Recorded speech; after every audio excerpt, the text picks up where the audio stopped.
Sacrifice this to get overflowing creativity always, unconditionally. No more creative block, no more writer's block, no more any type of block with this one thing that I've discovered. And this isn't my own invention. The ancients have spoken about this, has been discussed in many cultures and religions. Not all of those points that I'm going to talk about, but two of them are spoken of almost in every old or ancient culture. And I've been very worried to make this video. I was hesitating anyway if I should or shouldn't do it. But I decided, you know what? I know that some people might get pissed off or it might rub them in the wrong way. That's not gonna stop me from making this video. By the way, it's really early morning, so I'm keeping my voice down. So yeah, I hope like the whispering isn't pissing you off. But anyway, I have university after this. It's like 7 in the morning. So I'm gonna start with the ones that aren't very hard to talk about because my alarm. Siri, stop.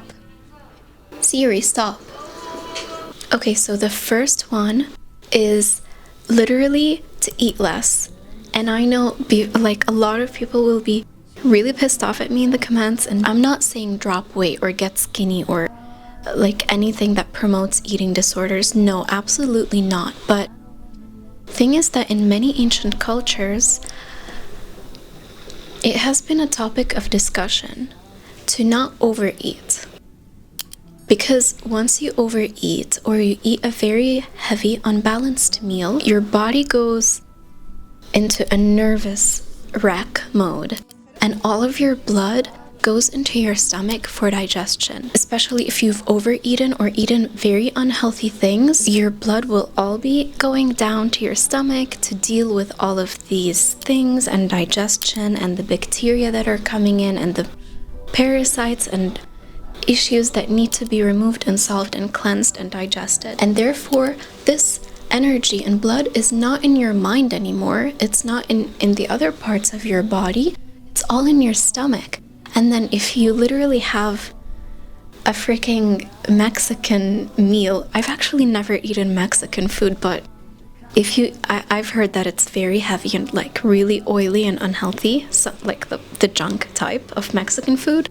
So just imagine having that and then going and trying to paint or going and trying to write or going and trying to compose a musical piece. It's just simply not gonna work. You're gonna be sleepy. Actually, one of the hugest signs that you've had a meal that is unbalanced or too much is that you'll feel sleepy right after. You're probably getting a sugar crash, or it doesn't necessarily have to be sugar that you ate, but your blood sugar will rise and fall. If you're gonna have any heavy meal, because obviously it's like you can't avoid it forever, of course you're gonna have a really nice meal or a cheat meal from time to time, but make sure that when you do have that cheat meal or that carb heavy meal, make it so that it's not near your creativity time. Don't make it right before you're supposed to go to work or go and try to be creative.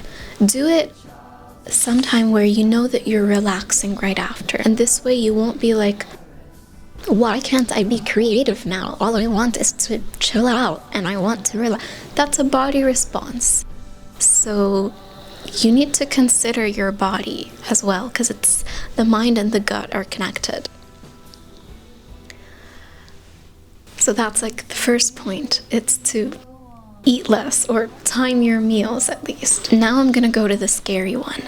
The one that I've been avoiding, and it's not family friendly, and obviously I'm gonna use a keyword for it, but I've been really concerned about talking about this because in some cultures, like for example in Eastern cultures, this topic is completely avoided because it's like embarrassing, and in those cultures people assume, or the culture itself assumes, that everyone already knows this. It's unthinkable. You're not supposed to do this, so why even bring it up? And if people bring it up, everyone's gonna look at them weird and try to brush it off or avoid it or tell you it's a shameful topic and not to discuss it, because everyone already knows that. It's already dictated. It's not something that even happens. They try to erase it. So there is even no talking about it and therefore no awareness. Meanwhile, the other extreme is in the Western countries, where people also avoid talking about it because everyone already knows you have to do this thing. It's like a physical need. It's just like eating. Everyone normalizes it so much to the point no one even talks about it anymore. And if you try to question it or bring it up, they're like, yeah, but everyone already knows that. Like, obviously, don't even try to question it. Everyone gets defensive, like it's something absolutely normal. And so do you see the two extremes? Super extreme in this direction or super extreme in the other direction, where you can't breathe without the thing, so don't eat. Why are you even talking about it? And therefore there is no middle ground. No one is sitting right at the middle where they're actually discussing this thing and talking about how it affects creativity, and it does. So the keyword I'm gonna use is mount the manicure, okay? And if you know, you know, okay? So that thing, basically, okay, so think about it. What's the most creative thing on earth? It's God on earth. I mean, what's the most creative thing? The creator, God, the universe, the thing that created us and created everything that exists, right? That's creative energy. And you have that creative energy too, because you came from the source and you're a creative being. Why are you creative? You can literally create children. That's the most creative thing. You can make a new life, a new soul. And secondary to that, it's the things that you create in your creativity, in your work, in your day-to-day life. But in general, that energy usually goes either for this thing to create new life or to create things on earth, like art, paintings, work, ambition, whatever, all of these stuff. What happens though is that people are basically taking this amazing, wonderful energy that can create such miracles of life and of culture, and they're just leaking it out on just like a whim. Oh, I feel like it. Yeah, it's a daily thing I do now. Netflix says it's a daily thing, so... The energy in your body is finite. And once you leak this somewhere, you can't use it anymore for the other things, for creativity. And then you wonder why you're burnt out creatively and you're not even in the mood to create things. And that's what they want. That's what those industries want. They don't want people to be so creative. They don't want people to be pursuing the path of creativity intensely and changing the world to better, because that's against consumerism, right? You gotta consume. You gotta keep consuming the internet, doing things that are fun, enjoying, not creating, just consuming all the time. And that is why they've made it this unthinkable thing that you're not even supposed to question, because it's normal. You do it every day. It's like breathing, or I don't know if people do it every day. That would be really weird. In general, I just challenge you literally to not do it for a month. Don't mount the manicure or even think about these things for a month. Each time you try to think of these things, redirect it, rechannel it into creative things, you will be blown away by how creative you feel. You'll be blown away by how you wake up excited every morning. You wake up excited, you want to do things, because this energy is like piling up inside and it needs to go somewhere after all. And when you're not leaking it into something that is literally useless, nothing happens with that energy. You just mount the manicure, it's gone, done. You don't have it for anything now. Instead, you're like piling up this energy. It's pooling inside of you like a bright sun, and then you're shining light on everything, on art. You're making things, you're excited. You want to look good, you want to put makeup on suddenly. You want to look attractive because you have all of this energy inside. Meanwhile, whenever you become this consumer and you're leaking all of your energy in different directions that are wasted, you don't even feel like waking up. You wake up, you roll out of bed, you feel like garbage, you wear the most comfy legging and baggy shirt, and you roll out of your house and you don't feel like doing anything. and then you consume more, and you have a croissant, and then a coffee, and then you don't even see a point in anything. That's because you're leaking the most potent, strong energy that you will ever have, that God has given you. You're leaking it out. What do you expect? Of course you're not going to be excited for anything. Most impactful type of energy your human body and soul can ever create, you're just wasting it. Of course you're not going to be into anything. Literally, when you do this experiment, you'll literally see that your face looks more attractive. Your skin glows better.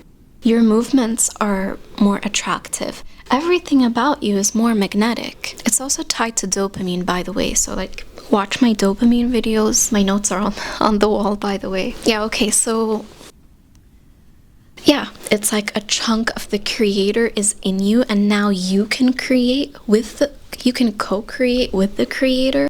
You can either create a whole new human being, which is probably the most creative thing ever. Think about it. You're creating a whole new human who will be productive and create things. Or you create work, you succeed, you help others. I don't know, what do they call it? Not yin and yang, it's your chi. It's your chi energy. So yeah, that's like literally the biggest thing they don't want you to know about yourself.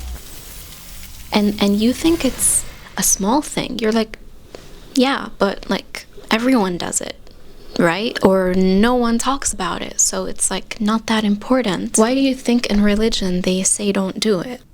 Religion has your best interest, and it's always been good stuff for your soul, advocating for becoming your better self. So why would they even mention not doing that thing and not committing adultery if this doesn't have a huge energy implication and dimension? Also, another dimension of this isn't just like the solo thing of it, but also leaking that type of energy onto people that don't matter, people that aren't your wife or husband. You're also leaking energy and giving away parts of yourself to someone who is also wasting it, and you're not investing or building anything together.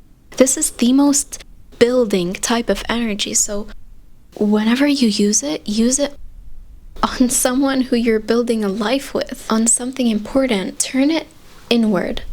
You will become the project. Your art will become the project. You will start building. Things will start, like skyscrapers will start rising around you suddenly. I promise you. And anyways, I'm sorry for not being so eloquent this time, because it's like so early morning, and I didn't get that good sleep last night. But anyway, I decided I'm still gonna make the video. Okay, the third thing is to throw away low energy items in your home or in your wardrobe, and then you'll suddenly find your creativity overflowing again. Your creativity will overflow when you when you do remove draining items from your room. For example, let's say that I have this, I don't know, let me see an example. Okay, this is literally true. Wait, everything's falling. I have this since maybe 2020, and it's been in my room for so long, my other room, but it's always been around, right? And I've had a lot of negative experiences in my old room. I've had fights in there, mental breakdowns, negative feelings. I've listened to sad songs. I've had bad life experiences around this thing. And do you know what happens? It collects the energy. Whether actually it collects energy, or I start associating it with a bad phase that I've been through. And literally when I keep this around and I keep seeing it, it's reminding me of these things and those bad moments in my life, and I start to overthink. Or maybe I don't overthink, but it's still draining my energy somehow. It's pulling a drain. It's like pouring liquid gold into a drain. So anytime you feel like you have items that are holding on to bad stuff, it can be a piece of clothing that you've had a breakup while wearing, or a piece of clothing that you had a fight with your best friend in. Just take this clothing item and give it away to someone who doesn't know or have any connection to this thing. they can build new memories in it. But the important thing is that you throw away those old negative stuck energy moments or memories. So either throw it away or give it away. It's more eco-friendly to give it away, of course. I'm sleepy. By the way, that's why if you've ever noticed, when you enter into a house that has been lived in a lot by people for many long years, like 50 years, you may enter and feel like the house is haunted or something. But it's actually haunted by negative energy and bad memories that are just really heavy ones. And this can happen with almost anything, any object. Because objects, they don't have blood flow, they don't like release energy or work out or have ways to let go, and those energies kind of just get stuck inside. Anyway, way too esoteric for 7 a.m. So the last one is actually bringing me to, by the way, before I tell you the last one, I want you to subscribe so that you can stay tuned, and if that's too much, a like is fine. And if you're enjoying this so far, you can absolutely buy me a matcha latte to support me. The link is in the description. The last one is to avoid the world's most famous drug, which actually creates a work-slave society. And that is caffeine. Caffeine is the type of thing that makes you feel like you're being so creative. You're suddenly opening 10 notebooks at the same time, and you feel like you're doing so much and you're on the top of the world. But that's literally just the hormones it activates in your brain and the dopamine, but you're actually not really doing much. And just wait an hour, wait for the crash, and recount all the things you've done. You'll realize it really wasn't worth the internal hype. You didn't even do that much. But that's what caffeine does. And then it gives you a crash and it makes you tired at the end of the day. And once 5 p.m. comes and you get off work or whatever you're doing, you simply cannot do more. You feel crashed out from the caffeine. That's what they want. They want you to consume more caffeine to be able to do any creative thing. But anyways, that was just the prelude to the point. And the entire point is found in my current top video on my channel. It's called, I'm not sure exactly how it's called, but I think it was Caffeine Addict Quits Caffeine for 12 months, but it's not 12 months. It's been like years now of no caffeine. And I'm literally in my early 20s, and look at all I've done. I have a YouTube channel, my paintings in art galleries. I'm doing a multi-city art exhibition right now, or like in the next week, but maybe when I upload it, it's already gonna be done. I'm already almost done with my master's degree. I've written 2 books. They're not published yet, but I hope they will be soon. And yeah, like I'm super creative, not to brag or anything, but I am creative, objectively seen and objectively viewed. I am very productive. Always find time to work out. And that's because of those, how many? 1, 2, 3, 4 points that I have been following religiously for years, since high school. Not the caffeine one though. I quit caffeine. You'll find out. Just watch the video. I'll leave it in the description, and I will leave it in the end. It's literally my most viral video so far. And a lot of people send me emails thanking me for making this video and telling me about their caffeine-free journey and telling me just how they've literally rediscovered their creativity and themselves after this. So yeah, this video, obviously I will talk more in detail. If you liked this and you found it useful, tell me in the comments and tell me your experiences about this. And if you're angry, you can also tell me in the comments. But in general, if you like this and you found it interesting, I can make more on the topic, because there's literally an ocean of knowledge behind of those 4 drops that I just told you about. There's a whole ocean. Yeah. That's it, and I'll have to cut this video because I have to go to the academy now. I have a final exam. Not really a final, like a semi-final, but yeah, thank you so much for staying until the end. I will see you in the next one. If you subscribe. If you don't subscribe, you can't stay tuned. So yeah, subscribe. Oh, wait. And here's the poster of the first exhibition a couple of months ago in the capital of Bulgaria. It was super exciting, and by the way, my painting was sold. So yeah, super good. Wish me luck, and I'm wishing you luck too, and see you in the next one hopefully, and see you in the comments.